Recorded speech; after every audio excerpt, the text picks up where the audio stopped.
boa tarde. Pagar uma conta, fazer compras ou até mesmo resolver problemas em órgãos públicos pelo smartphone. O celular hoje já se tornou uma ferramenta essencial, que reduz custos e agiliza processos. Mas em alguns casos, o que deveria ser uma facilidade pode ser visto como um incômodo por alguns consumidores. Eu sou Rafaela Vivas e nós vamos mostrar que em alguns estados foram aprovadas leis que proíbem o uso exclusivo de cardápios pelo QR Code em bares e restaurantes. Esse é um dos destaques do Jornal da Justiça de hoje. Agora vamos aos demais. Supremo Tribunal Federal condena mais 5 réus por participação nos atos antidemocráticos de 8 de janeiro. Ministério Público Federal denuncia policiais rodoviários pela morte da menina Heloísa, ocorrida há 2 meses no Rio de Janeiro.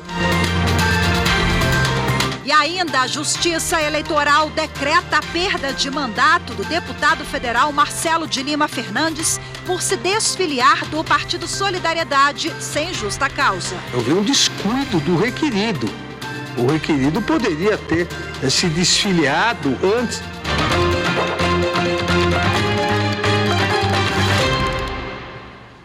O Supremo Tribunal Federal condenou mais 5 réus acusados de participarem dos atos golpistas do dia 8 de janeiro.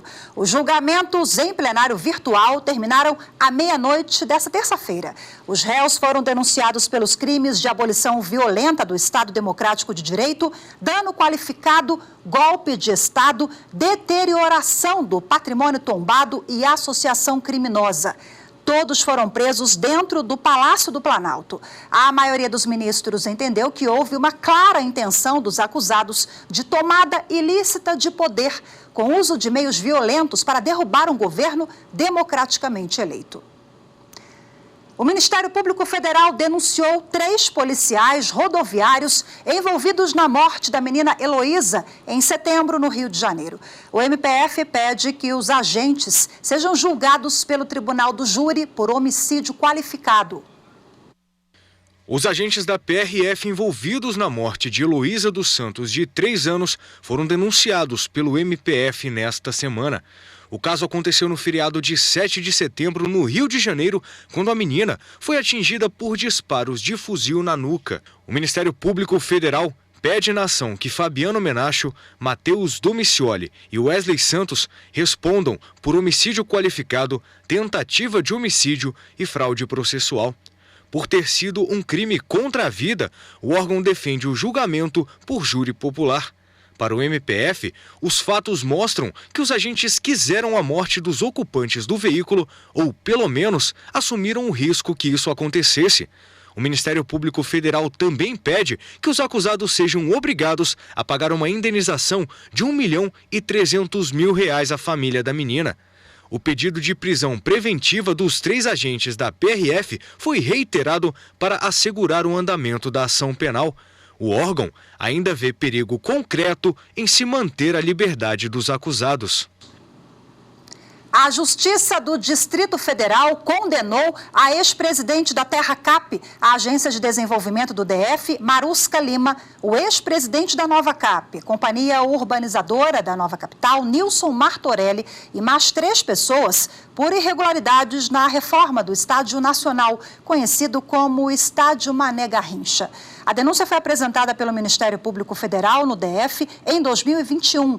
Os envolvidos foram acusados de enriquecimento ilícito e improbidade administrativa por causa da licitação e execução do contrato. A obra do Mané Garrincha foi a mais cara nos preparativos para a Copa do Mundo de 2014. O estádio custou R$1,5 bilhão, 70% a mais que a previsão inicial. Os envolvidos terão de devolver mais de R$140 milhões aos cofres públicos.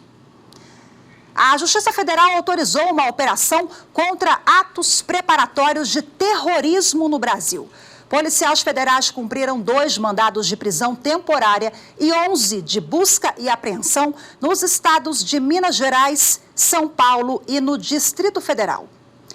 Bom, segundo as investigações, a organização recrutava brasileiros para participarem do grupo Hezbollah e praticarem ataques aqui no Brasil. Recrutadores e recrutados devem responder pelos crimes de integrar a organização terrorista e de realizar atos preparatórios de terrorismo. As penas somadas podem chegar a mais de 15 anos de prisão.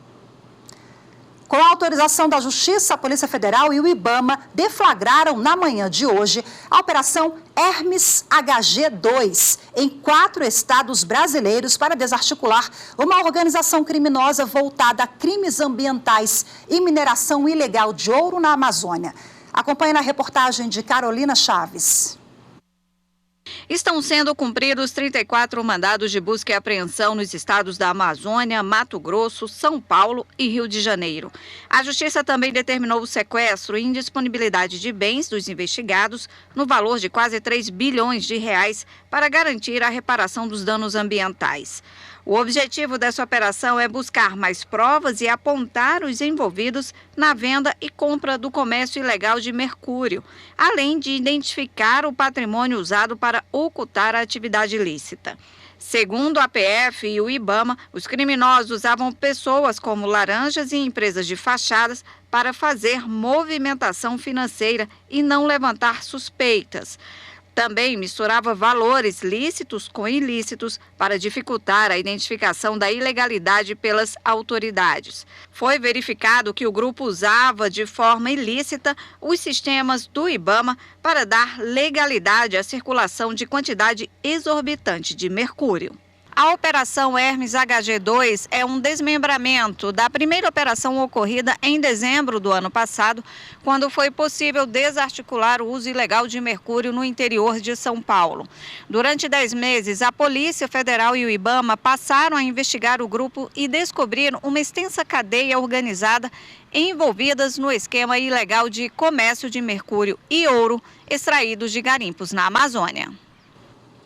Os investigados na operação de hoje podem responder por vários crimes, entre eles contra a administração ambiental e crime ambiental, falsidade ideológica, uso de documento falso, organização criminosa e usurpação de bens da União. Veja a seguir facilidade ou complicação. A polêmica sobre os cardápios por QR Code. É daqui a pouco, voltamos já.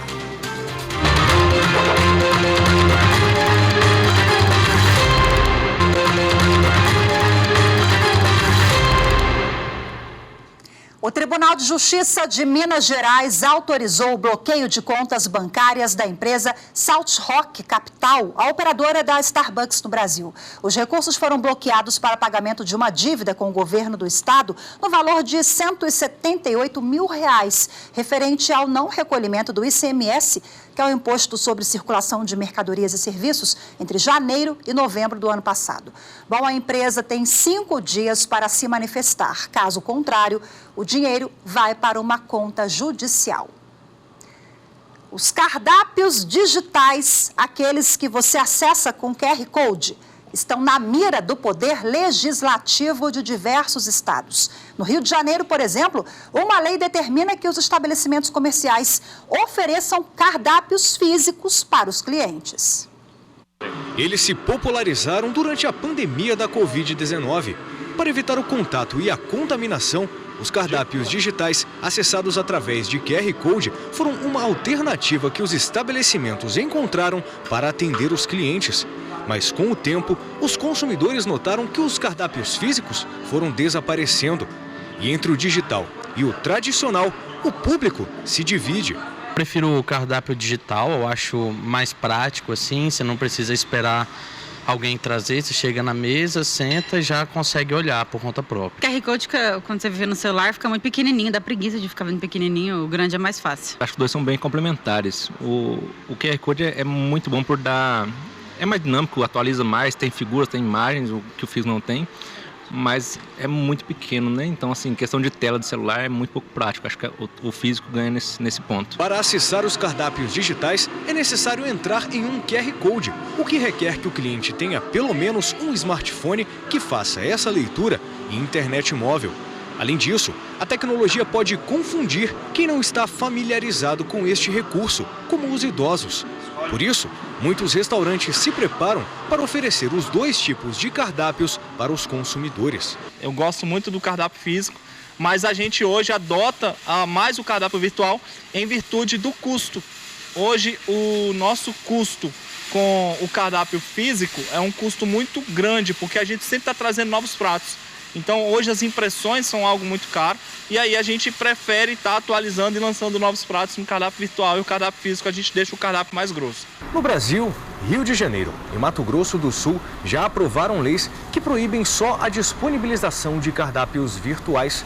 E outros estados, como São Paulo e Minas Gerais, além do Distrito Federal, também estão discutindo o assunto nas câmaras e assembleias legislativas. Na Câmara dos Deputados, um projeto de lei prevê a obrigatoriedade de se oferecerem cardápios físicos aos clientes. Enquanto as leis não são aprovadas, os comerciantes se preparam para ampliar a oferta de menus. Hoje nós estamos também migrando ao cardápio também em braille. Então a gente entende que a gente tem que abranger todas as áreas que a gente possa atender dos nossos clientes.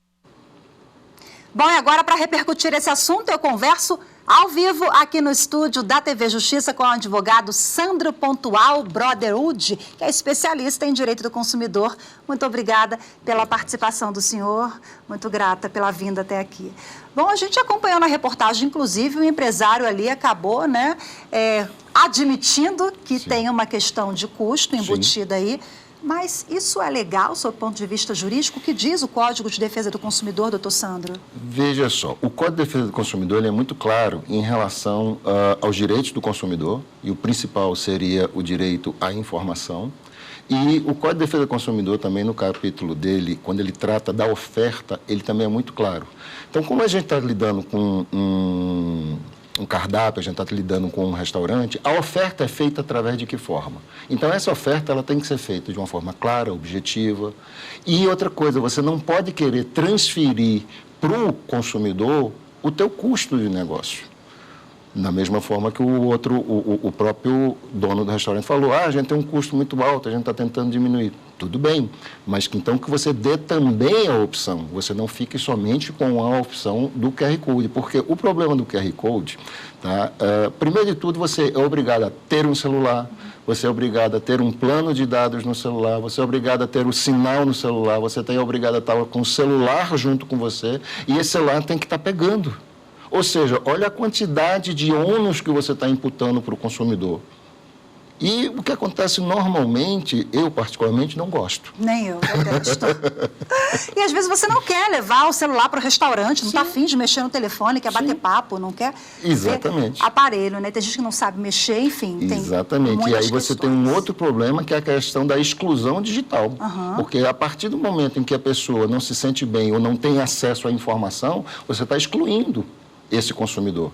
Isso é uma prática que é vedada pelo próprio Código de Defesa do Consumidor. E aí nós vimos na reportagem que alguns estados, começaram a editar leis sobre esse tema, proibindo o uso somente do QR Code. O QR Code não é o problema, tem que ter também o físico, né?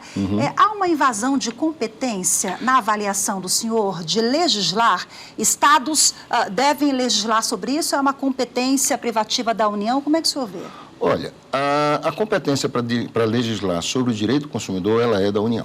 Isso a gente não se discute. Porém, eu entendo que, neste caso especificamente, ainda que a legislação venha beneficiar o consumidor, o que está sendo legislado não é a relação de consumo. O que está sendo legislado é a postura do estabelecimento comercial. E eu entendo que os estados e o Distrito Federal ele tem essa capacidade de legislar sobre isso.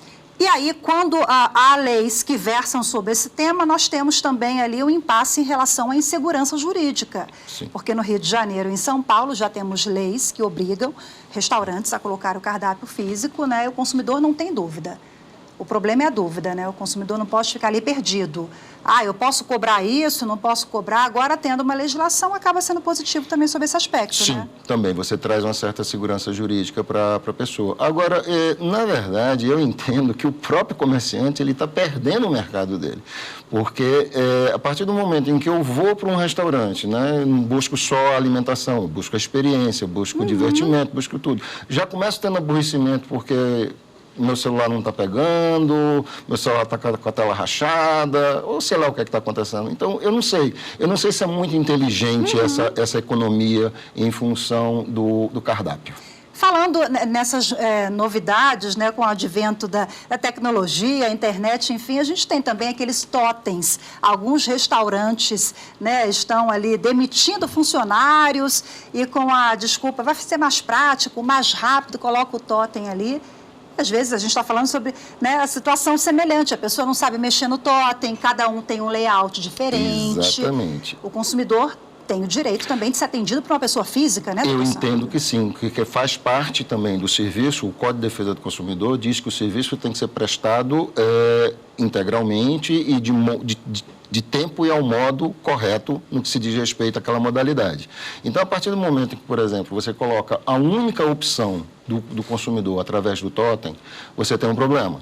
Porque cada totem tem um layout, tem uma interface diferente. É difícil, uma pessoa mais velha talvez tenha problema. Sem citar nomes, mas uma grande cadeia de fast food no Brasil, ele estava fazendo isso, ele voltou, porque ele começou a perceber que as pessoas estavam tendo dificuldade em fazer o pedido, o ticket médio dele estava caindo e ele começou a perder a clientela para a concorrência. O consumidor se sentiu violado, rapidinho para a gente fechar aqui, procura quem? PROCON é uma boa saída? PROCON é uma boa saída, Ministério Público, os específicos para a proteção do consumidor, sim, PROCON é o ideal.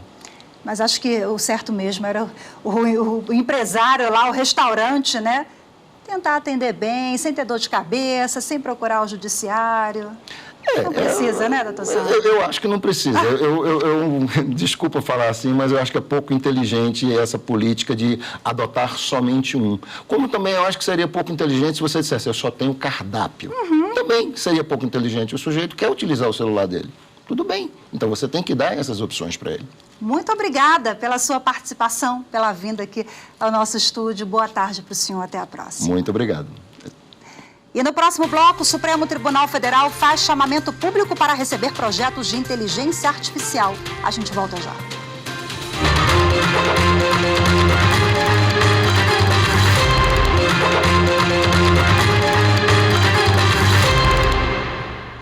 O Supremo Tribunal Federal deverá julgar a validade da medida do governo que autorizou a isenção de impostos para compras de até $50 feitas no exterior. A Associação Brasileira das Indústrias de Calçado, AB Calçados, e a Associação Brasileira de Empresas de Componentes para Couro, Calçados e Artefatos, a Sintecal, elas entraram com ação contra o programa Remessa. A relatora do processo será a ministra Carmen Lúcia. E a reportagem é de Carolina Chaves. O programa Remessa Conforme é um novo sistema do governo federal que permite a alíquota zero no imposto de importação para compras realizadas em sites estrangeiros de produtos que custam até $50. As duas associações de calçados alegam que o Ministério da Fazenda, que editou a portaria autorizando o desconto, não tem competência para alterar as alíquotas de imposto de importação e que a mudança fere o princípio da isonomia tributária, prejudicando um mercado competitivo. No Supremo, pedem a suspensão do trecho do decreto-lei que trata da tributação simplificada de remessas postais internacionais e da portaria do Ministério da Fazenda, até que o mérito da ação seja julgado. De acordo com as associações, a exceção prevista para produtos comercializados entre pessoas físicas do Brasil e do exterior facilita a fraude tributária, porque muitas empresas estrangeiras declaram como pessoa física para burlar o controle aduaneiro e assim não pagam o imposto, o que diminui a competitividade do comércio e da indústria nacional, com reflexo na arrecadação federal na importação. O Tribunal Superior Eleitoral decretou a perda de mandato do deputado federal Marcelo de Lima Fernandes, eleito pelo Partido Solidariedade nas eleições de 2022. A decisão foi tomada por maioria no julgamento que foi retomado nesta terça-feira. O deputado foi condenado por desfiliação partidária sem justa causa. Marcelo Lima alegou ter se desligado da legenda antes da incorporação do Partido Republicano da Ordem Social pelo Solidariedade. Mas o parlamentar não informou a desfiliação à Justiça Eleitoral dentro do prazo previsto, o que, no entendimento do relator, ministro André Ramos Tavares, invalida a desfiliação. O presidente do TSE, ministro Alexandre de Moraes, foi o último a votar e acompanhou o entendimento. O que garante a segurança jurídica é a comunicação à Justiça Eleitoral, ao juiz eleitoral. E a própria resolução diz que somente após 2 dias dessa comunicação, para todos os efeitos, a filiação não existirá mais. E se não houver essa comunicação, como diz, já li aqui o parágrafo 3º, repito, não comunicada a desfiliação à Justiça Eleitoral, o registro ainda será considerado. E, ao meu ver, um descuido do requerido. O requerido poderia ter se desfiliado antes, até porque também a sessão do Tribunal Superior Eleitoral, ela não é publicada 5 minutos antes. A sessão do Tribunal Superior Eleitoral, ela precisa ser publicada até sexta-feira da semana anterior. Ou seja, na quinta-feira se fecha a pauta, se encaminha ao Diário Oficial e sexta-feira é publicado. Poderia muito bem ter se desfiliado na sexta, encaminhado na sexta-feira, ou mesmo na própria segunda, na correria, encaminhado à Justiça Eleitoral. E por que isso é feito? Por que essa previsão da resolução para se garantir segurança jurídica e transparência a terceiros? Porque não há um controle externo do que é protocolado ou não nos partidos políticos. O Supremo Tribunal Federal publicou o edital de chamamento público para conhecer projetos de soluções de inteligência artificial que permitam resumir processos judiciais, preservando as informações principais. Os detalhes com Bruno Silveira. Poderão participar do chamamento público empresas que comprovarem experiência prévia no desenvolvimento de projetos envolvendo a adoção de técnicas de inteligência artificial generativa. Esse tipo de inteligência artificial permite criar novos conteúdos, como textos, imagens, vídeos e músicas. Na Justiça, ela poderá ser usada para criar assistentes virtuais jurídicos, minutas de peças processuais e sumários. Cada interessado em participar do chamamento público poderá apresentar uma única proposta que deve ser encaminhada até a próxima segunda-feira, 13 de novembro. Os protótipos deverão gerar resumos para as classes processuais, recurso extraordinário e agravo em recurso extraordinário. É importante destacar que o desenvolvimento e a demonstração dos protótipos não geram nenhuma expectativa de contratação da solução apresentada e nenhum ônus financeiro ao tribunal. Mais informações na página do Supremo Tribunal Federal, stf.jus.br. E esta edição do Jornal da Justiça fica por aqui. Uma ótima tarde para vocês. Até amanhã. Tchau, tchau.